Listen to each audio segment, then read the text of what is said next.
ਕਿ ਇੱਥੇ ਨਾ ਸਾਡੇ ਪਿਓ ਦਾਦੇ ਪੜਦਾਦੇ ਮਾਵਾਂ ਸਾਡੀਆਂ ਇੱਥੇ ਸਾਨੂੰ ਦੱਸ ਗਈਆਂ ਨੇ ਤੇ ਸਾਨੂੰ ਇੱਥੋਂ ਬੜਾ ਕੁਝ ਤੇ ਬੜਾ ਕੁਝ ਲੱਭਦਾ ਰਿਹਾ। ਇਨਸ਼ਾਅੱਲਾ ਇਸ ਹਜ਼ੂਰ ਦੇ ਸਦਕੇ ਮੇਰਾ ਲਾਲ ਪਾਕ ਬਹਾਦਰ ਸ਼ੇਰ ਸਾਡੀਆਂ ਝੋਲੀਆਂ ਹੀ ਭਰੀ ਤੇ ਜਿਹੜੇ ਸਾਡੇ ਨਾਲ ਜੀ ਆਏ ਨੇ ਉਹ ਵੀ ਝੋਲੀ ਭਰ ਕੇ ਗਏ ਤੇ ਇਨਸ਼ਾਅੱਲਾ ਜਿਹੜੇ ਵੀ ਬੰਦੇ ਨੇ ਇੱਥੇ ਨੀਅਤ ਲੈ ਕੇ ਆਉਣੀ ਆ ਤੇ ਇੱਥੋਂ ਪੂਰੀ ਖੜ ਕੇ ਜਾਏ ਤੇ ਰੱਬ ਦੀ ਦੁਆ ਨਾਲ ਤੇ ਮੁਰਸ਼ਿਦਾਂ ਦੀ ਦੁਆ ਨਾਲ ਇੱਥੇ ਮੌਜਾਂ ਹੀ ਲੱਗੀਆਂ ਨੇ ਤੇ ਲੱਗੀਆਂ ਹੀ ਰਹਿਣੀਆਂ ਤੇ ਲਵਾਈਆਂ ਨੇ ਸਰਕਾਰਾਂ। ਗੰਦੀ ਬੁੱਤੀ ਵਾਲਿਆ ਸੁੱਕਿਆ ਆਪਾਂ ਨੂੰ ਵੀਡੀਓ ਵੀ ਆਇਆ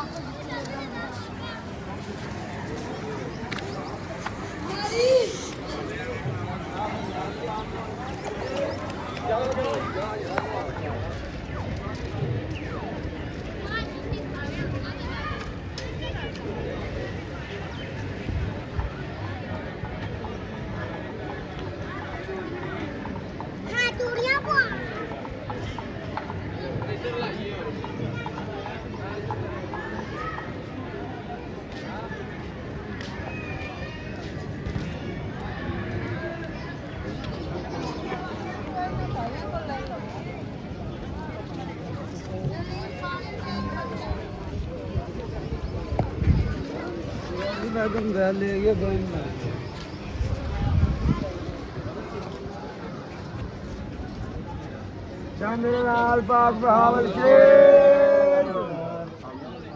ਉਹਨੂੰ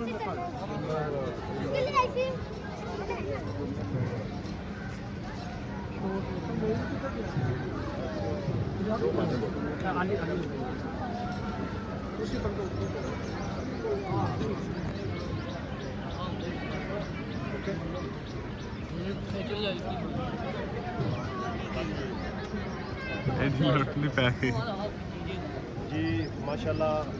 हम लोग उर्स मुबारक पे हर साल हाज़िर होते हैं। बेबहा लोग आते हैं अंदरून मुल्क से भी बैरून मुल्क से भी और लोग अकीदतमंदी के साथ आते हैं अमन सुकून के साथ आते हैं। यहाँ बेबहा रश होता है लेकिन बेबहा रश के बावजूद अल्हम्दुलिल्लाह बहुत अमन रहता है।